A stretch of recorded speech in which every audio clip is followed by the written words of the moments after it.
పశ్చిమ బెంగాల్లోని ఫల్టా నియోజకవర్గంలో రీపోలింగ్ జరపాల్సిందిగా ఈసీ నిర్ణయం తీసుకుంది. దీంతో ఫల్టా నియోజకవర్గంలో మొత్తం 285 పోలింగ్ సెంటర్లలో ఈ నెల 21న రీపోలింగ్ జరగబోతోంది. అనంతరం ఈ నెల 24న కౌంటింగ్ చేపడతారు.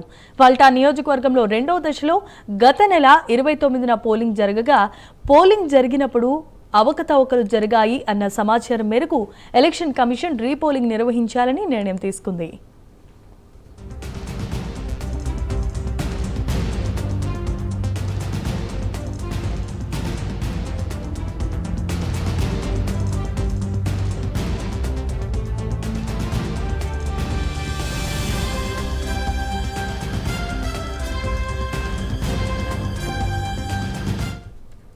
మరోవైపు ఎన్నికల ఫలితాల వెల్లడి అనంతరం తమకు భద్రత కల్పించాలని డిమాండ్ చేస్తూ ఫల్టా నియోజకవర్గంలో శనివారం వందలాదిగా స్థానికులు ఆందోళనకు దిగారు. ఫల్టా, హస్సీం నగరాల్లో ఆందోళన ఇంకా కొనసాగుతూనే ఉన్నాయి.